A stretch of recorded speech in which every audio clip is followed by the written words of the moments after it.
Oh. Hello, TheDePINCat. GM. Hello, Emmanuel. Hello. Hello. Let's give some minutes before we start. A couple of minutes, I agree. A couple of minutes. No problem. For anyone to join, yeah. Spread the word, please. Give a like, give a follow, retweet the space, repost space. Repost, it's Elon's now. He decides what the name is. By the way, I haven't. I wanted also to ask about the rebranding, but not today. Let's leave it for another day. The whole rebranding thing. Yeah, there's lots to speak about there. I know, but it will be a lot for today. Let's leave it for another time. But it's very interesting, though. For sure. I'm happy to come on any other time as well. So Great. John? Yes? So, welcome everyone. My name is Kostas. I'm a member of OdyC Dao. And today we're gonna talk about World Mobile Chain, one of the best projects in our crypto community. John, do you want to make an introduction? Yes. So we essentially what we're going to do today is we're going to introduce World Mobile to the Greek crypto community.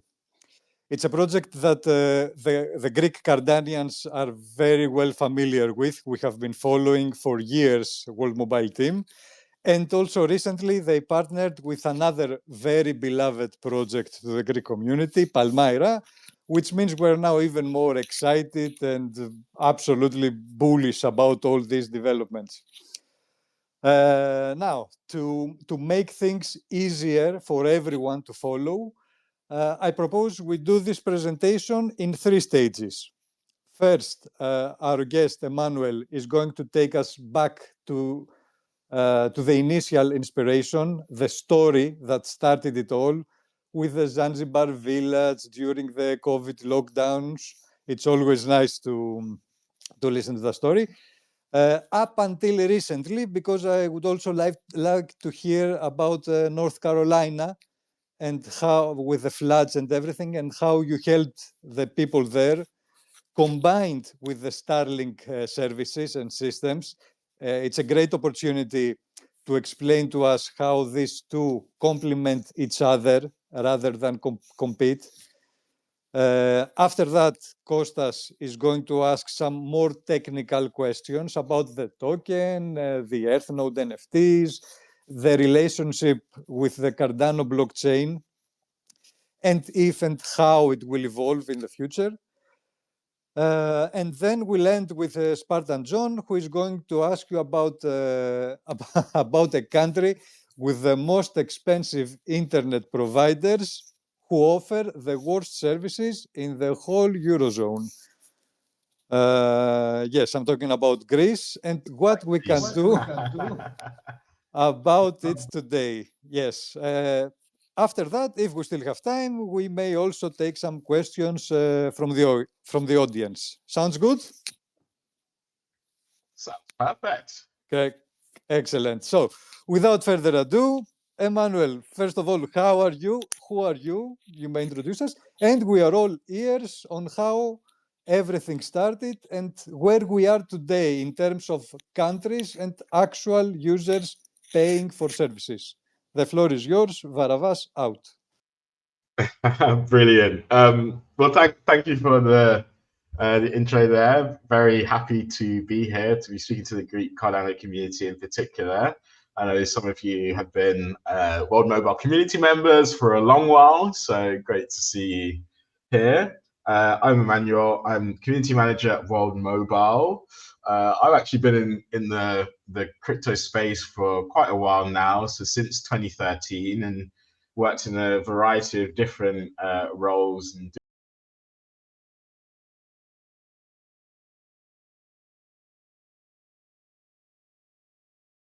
I don't know what happened, guys. Hello. Manuel, can you hear me? Yes, can hear you okay. Okay. Yeah. I've lost the last 5 minutes of everyone. When I passed the mic to Varavas, then I couldn't hear anything, nothing, and then it kicked me. It's Okay, Elon rocking us again. let's So wait again 2 minutes. Can you hear me? it's the mark of a space. It's a tradition of spaces here. We have to have at least one tech failure. John, can you hear me? 1-2, all okay. Okay. That's Emmanuel, that's a Greek church at the background, if you were Yeah, I can wondering. hear it. It's fascinating. Making me want to go on holiday again. Have you been here? A very, very loud No, I church. haven't actually. I haven't been to Greece yet, but that can change soon. We are all waiting here. Brilliant. Cool. I'm happy to pick off where I left off. Yes, if anyone wants to listen to the introduction, it's the previous page. It's 7-minute previous page. Let's start now. Closing microphones. I cannot, John, I cannot hear Emmanuel again, but okay, no problem. Okay, I can hear Emmanuel. Yeah, I can hear you guys fine as well. Okay. Kostas, only you cannot hear Emmanuel. Hallelujah. Okay, shall we pick things up again? Yes, let's continue. Awesome. Yeah. So where was I? Having been in crypto for so long, it's almost embarrassing that you don't find anything up until like recently that you really think is going to make an impact on the world. And so for the past couple of years, that's what I was looking for until I found World Mobile. And it really changed my view of how blockchain tech can integrate in the real world to make impact through people by understanding the issues in the connectivity space, and how DePIN technology could help to impact that. So yeah, that's how I ended up at World Mobile. I've been here for about a year and a half now. It's a fantastic community, fantastic people. Both on the team and in the community, our ambassadors, our node operators, everyone wants to do a bit of good in the world. And yeah, that's really, really symbolized by how World Mobile started. So I think it was around 3 or 4 years ago, during the COVID lockdown, as you sort of mentioned earlier. Mickey and the founding team had this idea. So some of the founding team were already out in Zanzibar, had some connections in Zanzibar, and were like, well, this village that we know doesn't have any connectivity. How can we deploy our expertise in telecoms and our interest in blockchain technology to help them get connected? And then before I go on, the context of that is, and I'm sure you guys it will be the same in Greece, around the world, there are maybe a handful of mobile operators or internet providers in each country that control the entire network. So it exists with little competition, which means the service is either bad, the prices are high, or, whenever you have a problem, you don't really get it fixed in a reasonable way. But also in these same countries, and it's, super interesting when you look at the data, especially wealthy countries, there are still millions and millions of people that just don't have any connectivity at all. And that's because, with no competition, these businesses have no incentive to roll out their networks to places that are unprofitable. And that problem is magnified, so to speak, in countries like Tanzania, like Zanzibar, where already they're at a starting point that is less developed than you know, us here in Europe. So the team went out there and said, okay, how can we get this village connected very cheaply, effectively, and show that it's possible for a nimble, decentralized company to provide connectivity where centralized telecoms companies have failed. So they went out there, got a team together, got some equipment together, some radios, some energy generation equipment to power the radios, and they installed effectively a mini cell tower in the middle of this village. So this village is a fisherman village. Their main export is fish. Their main way of making money is through the fishing industry. And you know, prior to having no connection, in order to sell their fish, they would have to obviously, you know, catch the fish, drive 2 hours to the market, and then find out what the price was at the market. But connectivity obviously changed that. So as soon as they were connected, they could now communicate before going out and, you know, out into rough waters to catch their produce. They could communicate with the brokers in advance, know the prices, know the quantities they wanted to buy or for them to sell in advance via WhatsApp. And also we saw the kids, you know, a big part of living nowadays is through entertainment and, you know, notwithstanding education as well. The kids were learning, doing schoolwork via the internet on phones. There was entertainment in the village. When we went back a year later to do a case study on how this village had progressed with connectivity, we found that the number of businesses, so originally just a fisherman village with a bar and maybe a shop, the number of businesses had tripled. So that just shows you the power of connectivity and also the power of having competition within the telecom space.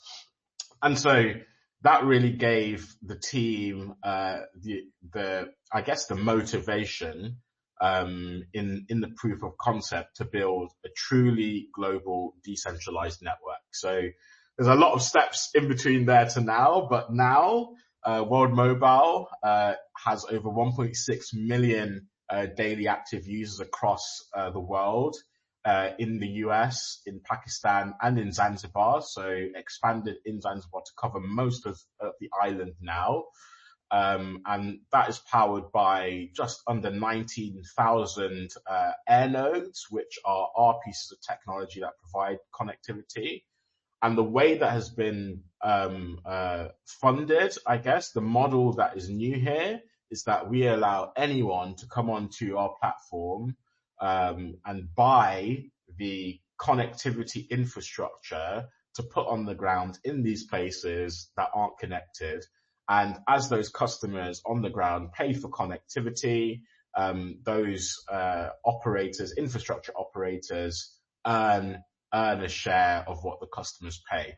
So now by doing that new model, we've introduced much needed competition into the market, whilst also covering places that have no coverage at all, or places like what we're doing in the US or in Islamabad and Pakistan, where the coverage is there, but because of the lack of competition, the prices are too high, the customer service is poor, or the technology just hasn't been updated in decades. So yeah, that's sort of in brief how we got from Zanzibar to a global network of 1.6 million daily users.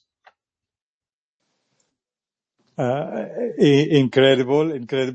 Before we go to the more technical stuff, please, because there's a huge misunderstanding in the Greek community, or to anyone who doesn't know exactly what's happening, and they think that you are competing with Elon, which is not the case. And yes, with the opportunity of your in North Carolina, your we've all seen the documentary. What amazing work, by the way, guys. Incredible what you did. But tell us a little bit more about how you, with Starlink, how these two systems can work together. Yeah, so sure. So just to give, before I go into North Carolina, to give some information on how the network works. So our network is it's a hybrid network that involves different forms of connectivity infrastructure. So we can use terrestrial-based systems. So that includes the cell or radio towers you see out on the street. Wherever you go, that's what your mobile's connecting to when you're remote. Fiber network. So that's the cables that are laid underground that uses little pulses of light to transfer information. But then also as part of that, satellite network. So, if we want to connect two places together that are far away, we don't have to lay radios in between to get, that would become expensive. We just connect to a satellite, and whilst that satellite is providing connectivity to our radios, we're then distributing that connectivity to multiple people within a location.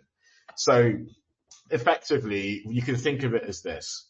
With satellite connectivity, yes, it can cover a broad area of space, but the coverage that's provided with satellite connectivity isn't the type of connectivity you can use to watch Netflix, for example, or stream, or have reliable communications, because, unless you have a geostationary satellite, because the satellites are moving, it depends on where they are, or have affordable connectivity. So if you look at Starlink, for example, Starlink, if you go and get a Starlink in Greece, it's going to be at least twice as much as your local data package. And that's simply because it costs a lot to put infrastructure up in space.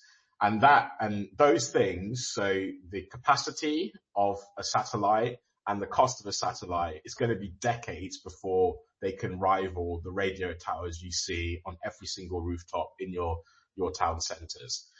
So the best way to actually deploy Starlink, and this is actually what Starlink are doing, they partner with other mobile network operators. So you see, for example, in the US, they're looking to partner with people like T-Mobile to provide packages direct to cell. So to partner with these companies in order to have a combined network that can both cover the area, but also offer it at a lower cost than they would if they were offering it directly from their satellite. So that's a bit of the background. And in terms of how we do it, so in North Carolina is the perfect example.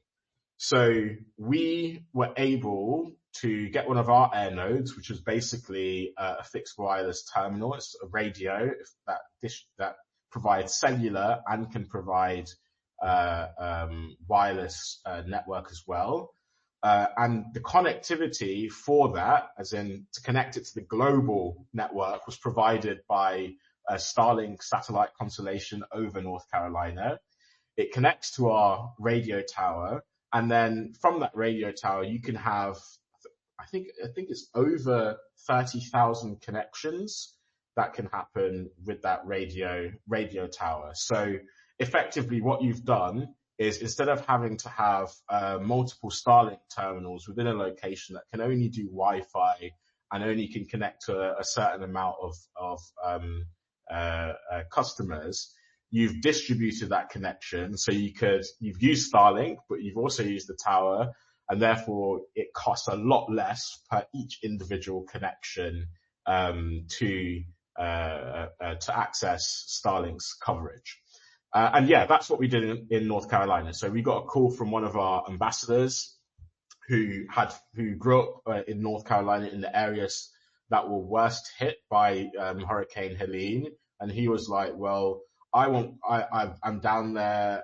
Lots of people are there. They've lost connectivity because the terrestrial infrastructure had been effectively destroyed. It's hampering the rescue missions out there. can World Mobile do something?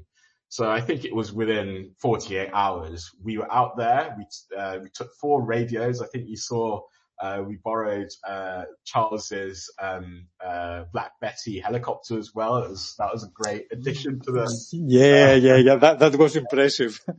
Yeah, addition to the mission. And yeah, we deployed initially 4 air nodes, hooked up to Starlink, but that were running our network. And then we handed out SIM cards to people that had lost connection. And yeah, it brought the connection back basically, and it helped to facilitate the rescue missions down there. People could communicate again. And then since then, we've deployed some more air nodes in North Carolina that are still up and running to this day. And you can see more details about that, I suppose, in our documentary, which you can find on YouTube, called Connecting the Disconnected, and see how we were able to demonstrate, like the more technical details of how we were able to demonstrate that having Starlink and World Mobile working together in terms of infrastructure actually saves both companies money. Less terminals for Starlink and less air nodes for World Mobile, but actually providing more cost-effective connectivity for the people on the ground. And so, yeah, that is something that we have, that wasn't the first rodeo, so to speak. That's something that we've replicated in places like Kenya, in Mozambique, etc. So, we're well equipped to being able to use Starlink and satellite connectivity as part of the hybrid network to serve our customers. I think incredible. I think Kostas just pinned the documentary on the space here for anyone who wants to watch it. I loved the engineer guy who was absolutely mind blown. He was like, "Who are you? And what are you doing here? What are you telling me now? And you do it for free? Come on, who are you people? And you have a helicopter as well." Yeah, it was incredible to watch. It's almost like a Mission Impossible type thing. It was great. Yeah, to be a part. You were there? I wasn't there, but we were sort of coordinating all the sort of marketing stuff and, all of that kind of thing behind the scenes. But yeah, no, I would love to be a part of that. But in the end, whilst it was a great, moment for us as a company, the real thing, and you'll get this from the documentary if you watch it, the real thing was about providing connectivity very quickly to the people that need it, like people that had lost everything and couldn't contact anyone. Mm-hmm. That was the main, that's the main sort of buzz that I got from being a part of that. Yeah, they couldn't even inform their own people that they were still alive. The most simple thing. Exactly. Yeah. I don't know if Kostas, can you talk? Are you so. here? Can you hear me? We can hear you. Can you hear Emmanuel? Hello. Okay. I have some. We are moving on to you then for some more technical questions about the token and the NFTs and all this. Okay. I had some issues with the accounts and with the Twitter. Okay. I think. No worries. Yeah, I think Twitter has the issues, to be honest. Okay, I would love to ask you about the nodes and their roles. We have different types of nodes, such as Earth and Air node. And can you explain what each one does and how they benefit operators? Sure. So starting with air nodes. So air nodes are what we call our connectivity infrastructure. So effectively, they're radios, or they could be Wi-Fi routers, or they could be more powerful terminals that do both Wi-Fi and radio for, like in big cities for a lot of linked infrastructure. So they're the types of technology that provide the connectivity. So that's what your devices are connecting to, your mobile phones, your laptops, etc. When you connect to either Wi-Fi or to cellular. In terms of how they benefit operators, so within our sharing economy, an operator can own an air node. So that's the piece of infrastructure. And every time a customer connects to their air node via a package that they can buy, and that's either a mobile package or an internet package that they can buy from our website, a portion of what they pay goes to the air node operators. So effectively, you become in yourself a telecoms entrepreneur. So you own that infrastructure and you earn rewards from the money that people pay. And it's paid in fiat, by the way. So you can take it in crypto if you want. You can take it in stable coins. But the one thing I love about World Mobile is that we don't depend on the price of our token to earn revenue. All our revenue comes directly from people paying for a service they need.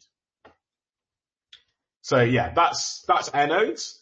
For earth nodes, it becomes a bit more exciting. So as part of our sharing economy, we wanted to build a system that we don't have control over, because the whole point of what we're trying to do is we're trying to take this industry that is controlled and operated by a few companies in each country and enable as many people as possible to be able to set up their own mobile networks to help connect the people that those companies have chosen not to. And so in order to do that, realistically, you need a decentralized version. And the best decentralized software we have out there at the moment is blockchain technology.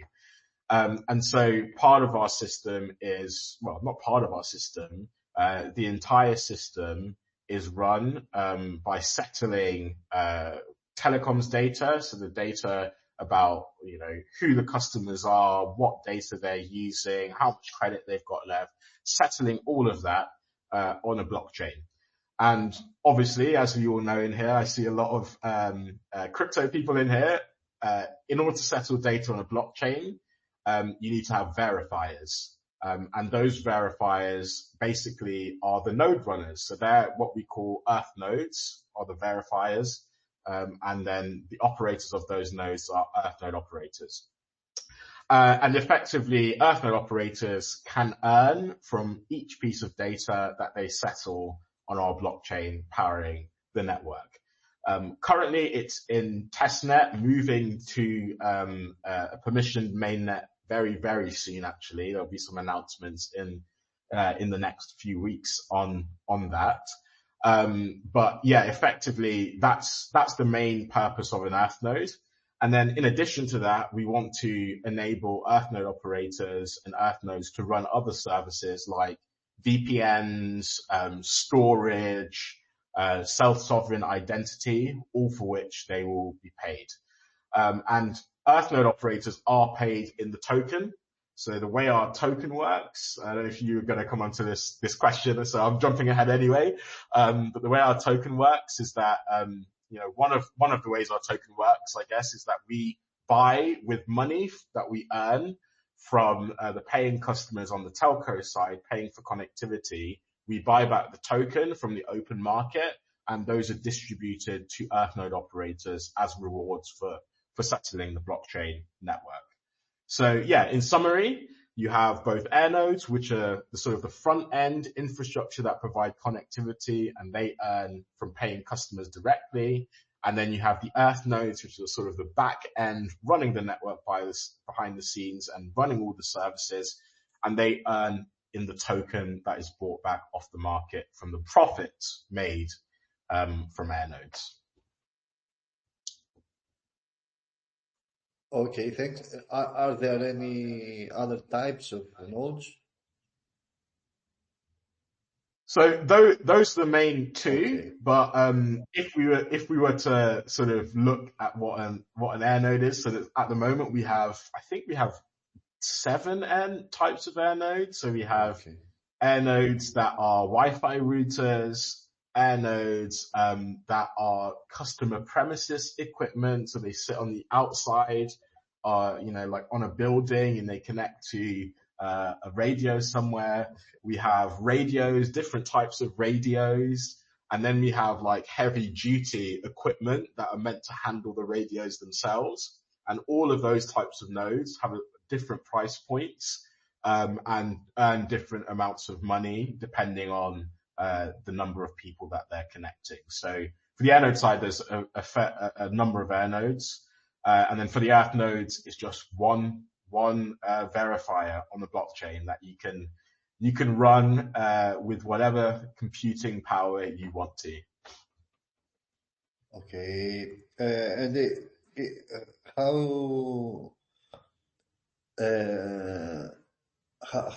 how anyone can set up a node? It's easy. It's for everyone. It's easy to start. Yes, for sure. So that's the idea. Our idea is to make it as easy as possible so we can introduce competition to the market. So for air nodes, you can go onto our site, airnode.worldmobile.net, and you can go onto the Explorer. You'll be able to see the air nodes that we have available. And yeah, it's as simple as purchasing. Huh? Yes, we do have an announcement actually. So yeah, we will be doing one of these sales next Wednesday, I believe it is. Yes, next Wednesday, the 26th. So anyone can purchase an air node via our site. So if you go onto airnode.worldmobile.net, you find all the details there. And it's literally as simple as purchasing. We have a dashboard that you have to monitor, that you'll get your air node assigned to. And then all you have to do is sort of monitor when it goes up or when it goes down. And you'll begin earning within 60 days. So yeah, that's easy as. With the earth nodes, it's a bit more complicated. So, it's running software. So you kind of have to either be into running software or employ someone that it can run software on your behalf. But once they're running, the benefits of running earth nodes are, I would say, you have the ability to make more money in that way, simply because you can make, there's only 1,000 of them, and there's many more services you can run in terms of all of the things like VPN, storage, etc., etc. So yeah, for anyone that wants to become an earth node operator, the best place is to head to our Discord, and you'll find other earth node operators there, and they will guide you through and give you lots of resources. Okay, thank you.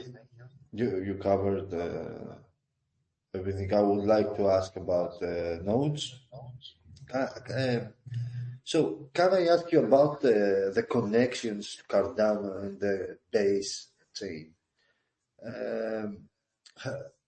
How does it work, all this connection? You are a chain now, okay?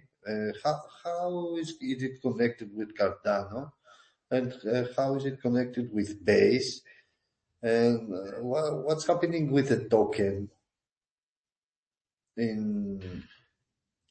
What works in which place? It's the question.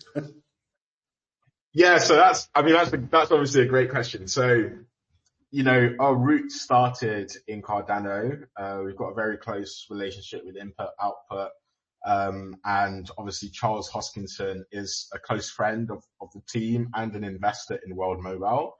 So, we started, as, I guess, a Cardano, native project. But, I think what happened really was, the team sort of realized how innovative or how difficult it was to innovate with a particular off-the-shelf chain in the telecoms industry. So instead, the route was chosen, the route taken was to build a purpose-built chain, World Mobile Chain, which is specifically built not just for telecoms, but for our network after seeing the requirements that are needed to run a mobile network. So that's what's happening now. At the moment, the current iteration of World Mobile Chain is EVM based, so it will link to base as a layer 2 and will be a layer 3. However, the team, and I'm not going to lie, me in particular, Cardano is one of the best, I think, ecosystems out there in terms of the usability, the friendliness of the chain for newcomers, especially with things like liquid staking and that sort of thing that for some reason the other industries of the crypto haven't cracked yet.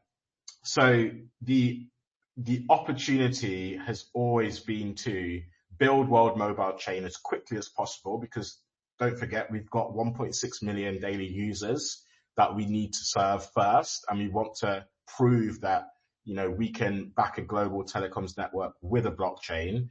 And then when things are ready, I guess we can settle to any chain. So that's why we've maintained a Cardano native token. And that's why, everything, even staking when it comes back online, will continue on Cardano, etc. That's why, Mr. Hoskinson is still an investor with a big stake in World Mobile and wants to roll out a network.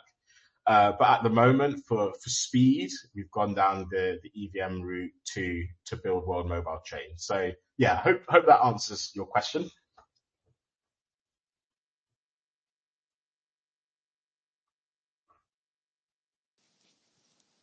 Kostas? I am Emmanuel. They call me a conspiracy theorist, and I'm telling them that, guys, Cardano is not ready yet to include partner chains, the partner chain framework. And the guys, they want to start now. They can't just wait for us. So when we are ready with Midnight and the partner chains and Minotaur and everything, they will settle to Cardano. Exactly. Something like that. Oh, okay, great. I don't know what happened to Kostas, but I'm covered about all the technical stuff. John, would you like to continue? Yes, of course. I would love to. Hello, Emmanuel. Hey. I kept the things that you said about sharing economy, and I want to also say that you use the Scan for Points application, and I think we should refer about it. Would you like to explain to us a little more about Scan for Points?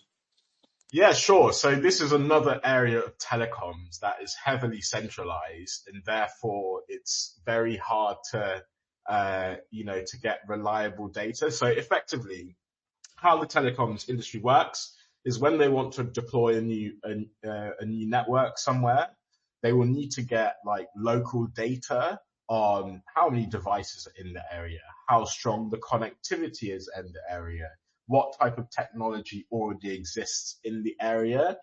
And to do that, what they normally do is send high-paid engineers out. They will go there for maybe 60 days, 90 days. They'll collect some data, and then the company will compare that to data collected by other companies or academic studies in the past to work out a map of coverage of that area. And then that's what they base their decisions on. So what happens there, the problem is that data is outdated because companies aren't sending engineers out everywhere because it just doesn't make sense to do that. It costs a lot of money. And then the academic studies probably only updated every 10 years. So what we've built instead is an application that allows anybody with a mobile phone to go out to anywhere in the world. They can use their mobile phone to basically take snapshots of the relevant data points that we need to understand the network in that area, and then send it back to us. And that allows us to compile a massive data set of coverage globally.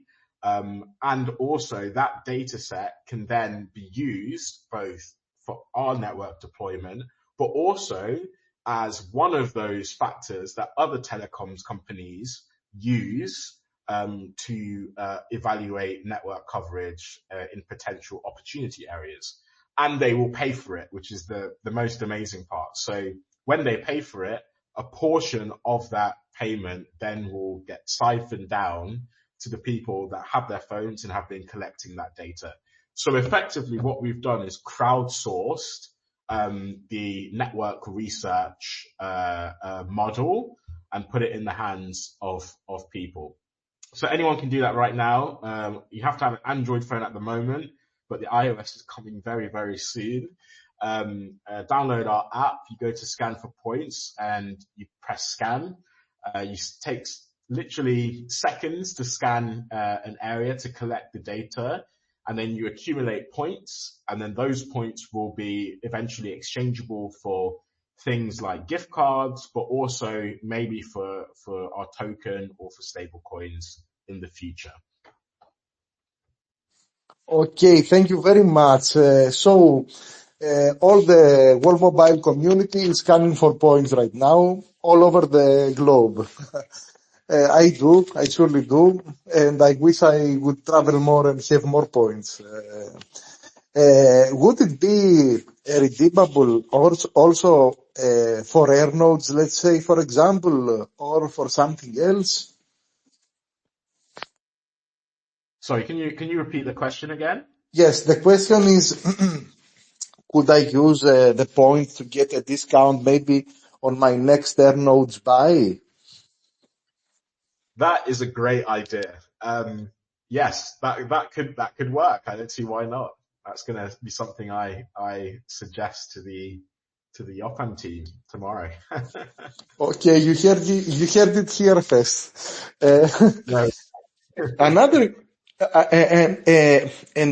okay, let's say we all scan for points here in Greece or in Europe.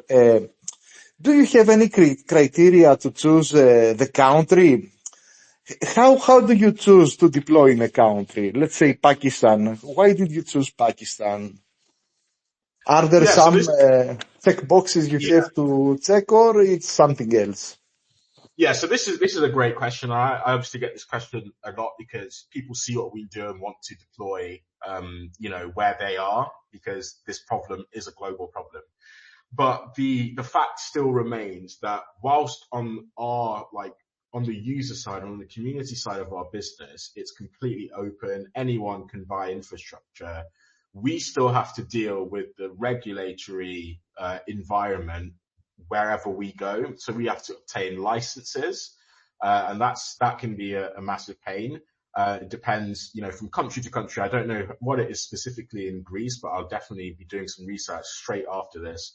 But the fees can be high, the requirements can be high. So that factors into the decision. The second is obviously, we want to look at the opportunity. So is it a small country with densely packed urban areas that already have coverage? And if so, what type of coverage are they lacking? Is it mostly 4G and lacking 5G, or is a Wi-Fi play a bit better, etc.? And then the third part of that is the supply chain. So we need to ensure that we can get the right equipment. So once we've made a decision about what type of connectivity to provide, it's about then getting the right equipment to that location. And fourth thing, so you can see it's very complicated, is then you need to start looking at agreements to get infrastructure laid down. So the way we've done that last part is we go to individual residences and businesses and say, if we put this infrastructure on your roof, you can earn as we earn as well. So that kind of solves that problem. But all of those things put together requires like 6 to 12 months of dedicated research. So, and that's even before you make a decision to then start applying for the licenses and getting the contracts with the supply chains and starting to talk to people on the ground, etc. So yeah, there's a massive shopping list. For anyone that's interested in sort of what it takes to run a telecoms company, you can, there's some good sites. Telecom TV is a great one. Telegeography is another great site. You can have a sense of what it means to build. But yeah, we're definitely looking to expand to places. Like the way we've chosen it before has been Zanzibar, Tanzania. We sort of have people on the ground who have connections, and so it makes things a bit easier. With Pakistan, we chose to partner with a local telecoms company who we are operating a brand new telecoms company in Pakistan in a joint venture with them. So they already have the licenses, the connections, and we're just supplying the expertise, as well as, business side of things. And then in the US, obviously there's a no-brainer in the US. The US is the biggest market in the world for practically everything, and including telecoms. So it makes sense to roll out in the US because it's where you can make the most money, and that can help to power the rest of the network. However, that being said, if anyone, and I always say this to people who reach out, if anyone has an opportunity they'd like to pursue, and has connections, regulatory connections, supply chain connections with residences and businesses, it's always worth reaching out to see if the opportunity could exist for World Mobile to enter. Very exciting. And I read now you currently have 1.6 million active users, everyday users, right? That's right, yeah. But an exciting thing I read here on X is that you will cooperate with a telco in Philippines that will later enter your chain, the World Mobile chain. That is a hard question. That is a hard question. I don't know. Maybe it's too technical, but I'm getting in the shoes of the legacy telco. Why should the legacy telco cooperate with World Mobile chain? What are the advantages? So that's a great question, and actually has quite an easy answer to that. So it's almost the same. It's almost the same benefits that sort of Starlink has, right? So the problem with Starlink is that it costs so much to deploy the infrastructure, and therefore, as a result, it costs so much to subscribe to the infrastructure as well. By combining their network with our network, we can distribute that cost, so bring the cost down. Both Starlink gets revenue and gets used. And it's the same thing with a legacy telco in Philippines. So DITO, for example, with 30 million customers, by bringing their network into the sharing economy, they suddenly get all of these air node operators that are willing to purchase the infrastructure they have already deployed. So they get money back for the infrastructure they've already deployed. They still earn, the air node operators earn, World Mobile earns, so everyone earns from it. And then with that extra capital, they can then deploy more infrastructure and, expand their network. So you consider our offering for traditional telcos is that where they have not been able to expand to before because they focused on, connecting in Philippines, it would be in Manila, in Greece, Athens, dense areas, wealthy areas with a lot of population. They can then start going beyond those populations because they have more money in the bank now. So that's why legacy telco companies should partner with us, because we're going to allow them to expand quicker than they would have otherwise. Wow. Okay. Very interesting. So World Mobile has to do about the infrastructure and the community. The response is great right now. We can't purchase AirNode operators. We can't, purchase AirNodes because we are not too fast to do it too many times. I have tried and I couldn't because they are sold off in 3 minutes or less. But I heard that Mickey promised in the UN that he will connect 1 billion people by 2030, and I think I heard also that in your last space that maybe he will do it even faster, maybe by 2028. That's crazy, in my opinion. I cannot wrap my head around it, but my question is this. Okay, the community is passionate, but it's not a huge community. We are some 1,000 people. We are not millions. So we have kind of limited power. Are there any plans to involve maybe organizations or country in the infrastructure? Because I cannot understand how can you succeed that huge number without maybe some bigger wallets, let's say. Yeah, no, for sure. That's a great question and a fair question, to be honest. So, going back to the question about what does it take to build a network?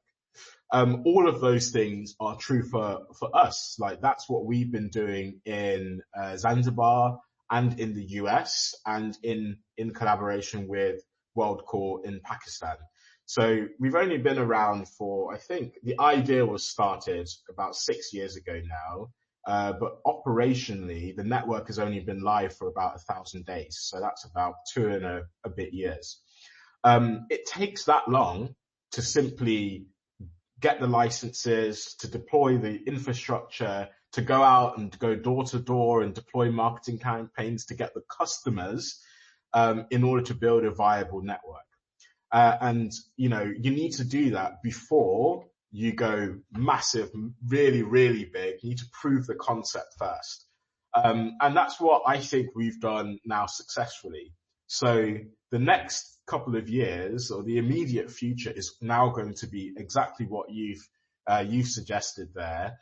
Scaling that with bigger partners. So with people like the DITO partnership in the Philippines, with Vodacom, etc., with other MNOs in the US, to deploy more infrastructure, and also on the sort of AirNode operator side, on the node operator side, to do more marketing effectively, to get more awareness and get more people buying infrastructure. So yeah, it is a huge job. I'm not gonna shy away from that. It's very ambitious as well. But I think the problem is, the problem in terms of global connectivity, with nearly 3 billion people in the world that have no connectivity at all, is a huge problem too. So you need an ambitious goal like connecting 1 billion people in order to kick people into gear to connect those 3 billion people. So yeah, we're going to do it. It's taken a while, but we're ready to go now. And as I always say on these spaces, if any of you guys want to get involved in that in whatever way possible, whether that's literally just retweeting our content, or becoming an AirNode operator, or maybe you have a connection that might be interested in a collaboration with World Mobile in a particular country, do reach out, because these are the types of things that are going to help us scale. We're not going to do this alone. We're going to do this by decentralizing and democratizing the industry and through partnership. Yes, that is one of the reasons that we called you, because we want to know now, as a passionate Greek community, about both Cardano and World Mobile, because we have many members that are already AirNode operators, And as a DAO, we are already air node operators. So yes, we would love to hear what a Greek right now, let's say right now, and maybe in the future, could do to help World Mobile and learn from it, of course. Yeah, no, of course. I mean, the first thing, you're already helping today by having me on and helping to spread the word about World Mobile. So that's appreciate that so much, obviously. And if anyone has any other questions after this space, please feel free to DM me or DM the other co-hosts here, and we'll get the answers to you.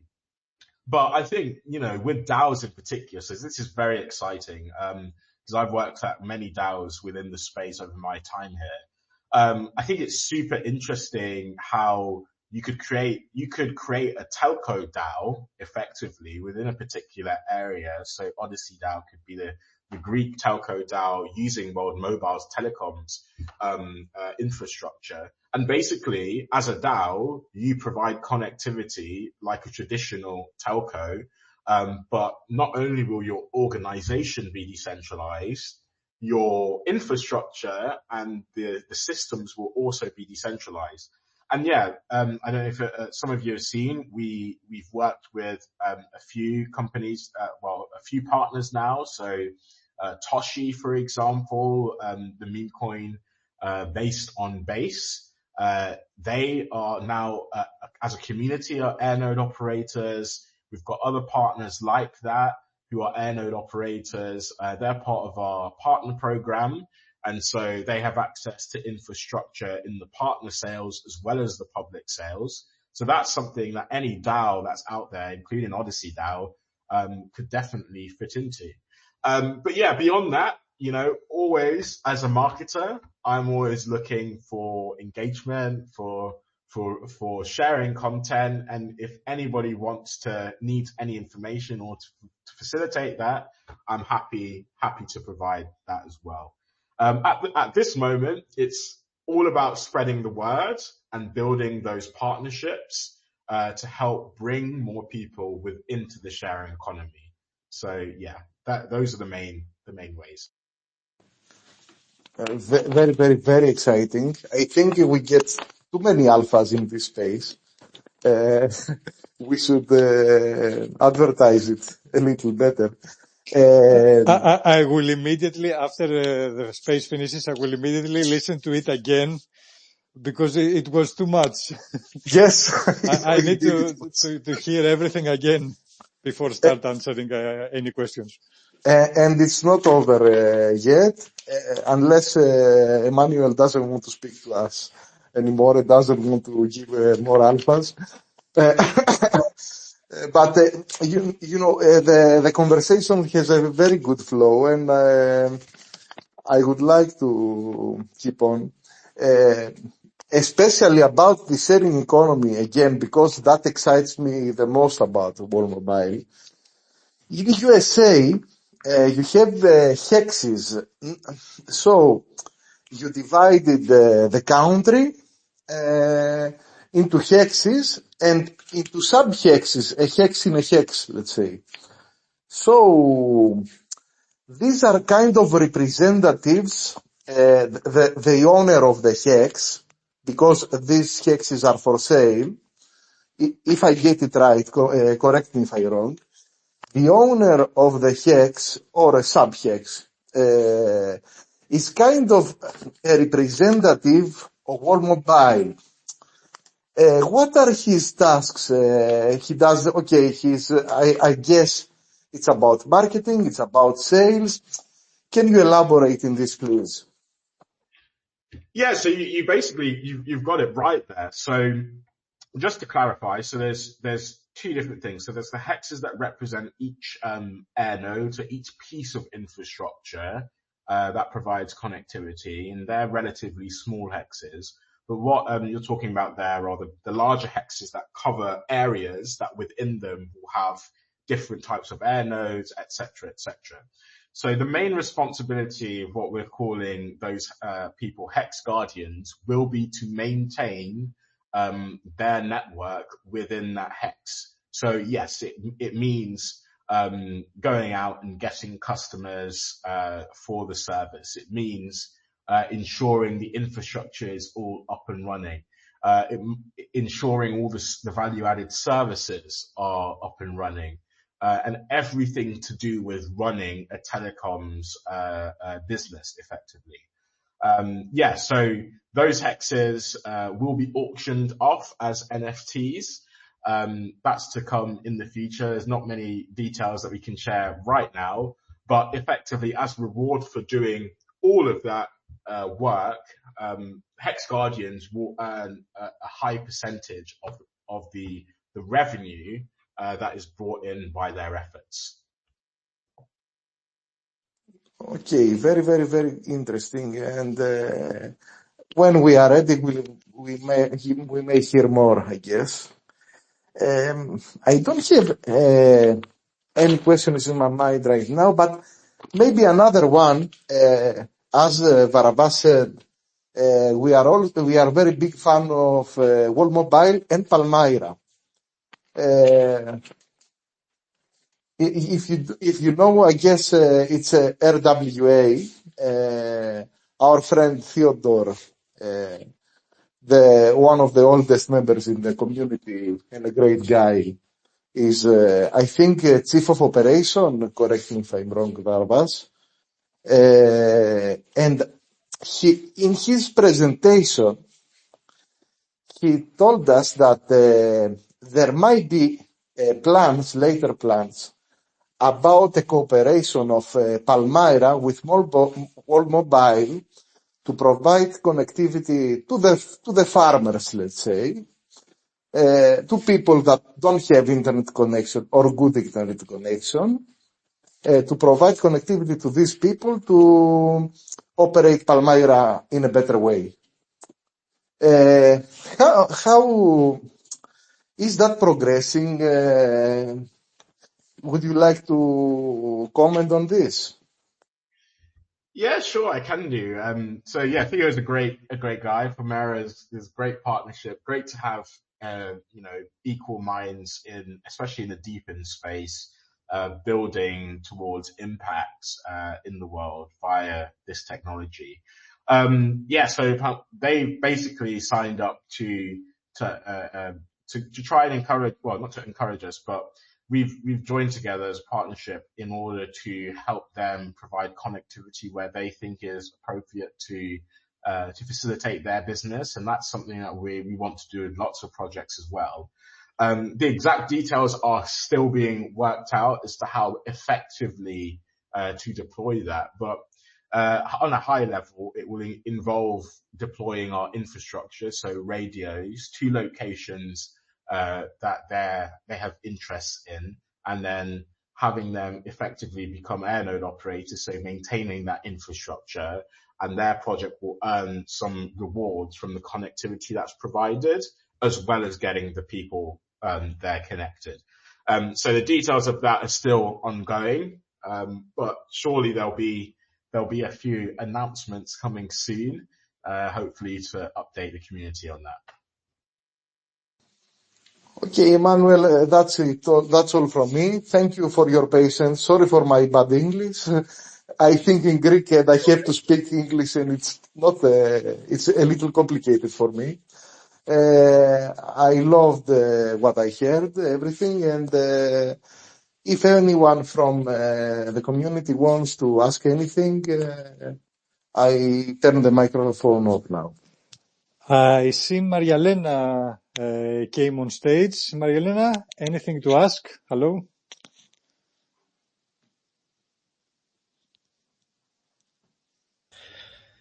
Until Maria Elena runs to the mic, I have to say we need more. Sorry, guys, I don't have a good connection, and it's not. Yes, I'm losing my connectivity too all the time. You could also write it down underneath in the comment section. That's what I was about to say right now. If you have any questions, write it down or get the mic. Let's follow each other, guys. Give a follow to everyone. Everyone here is a crypto community member. We have to keep in touch. And I think many people will listen to it afterwards. Oh yeah. Go to the World Mobile Chain account. Follow them. Check their website. There are many information.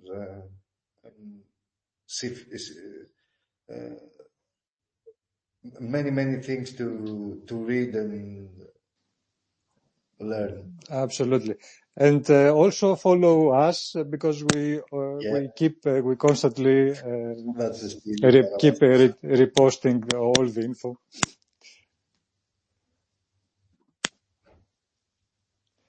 Glafkos. Yes, hi everyone. Hello. What a great space. How informative it was. Great questions, even better answers. I have one final question. I don't know if Emmanuel will be able to answer. Just wanted to know if there's any update on the new kind of vault, the staking mechanism for our tokens. That is a popular question. Yes. So at the moment, so I think the ENO's got to see some of the latest for that yesterday.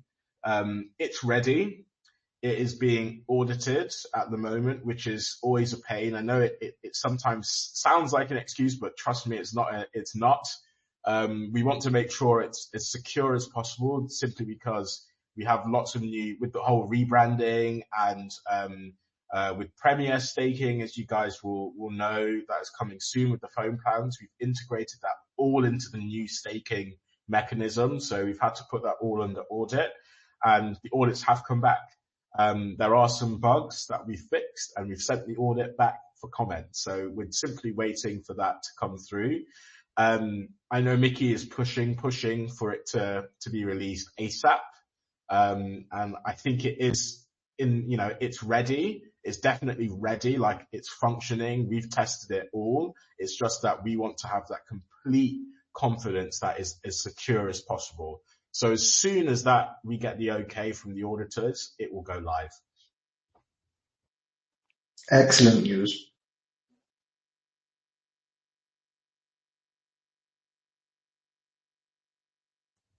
Okay. Thank you, Lavkos. Is there any questions? I think we covered almost everything. Yeah. Let's leave some for now. For now, yes. We will have updates soon. Emmanuel, do you have to add something? Do you have something to say? Well, I mean, if we're doing the sort of last comment, obviously it's thank you so much for inviting me up here today. I love speaking about World Mobile. I love speaking to new people about World Mobile.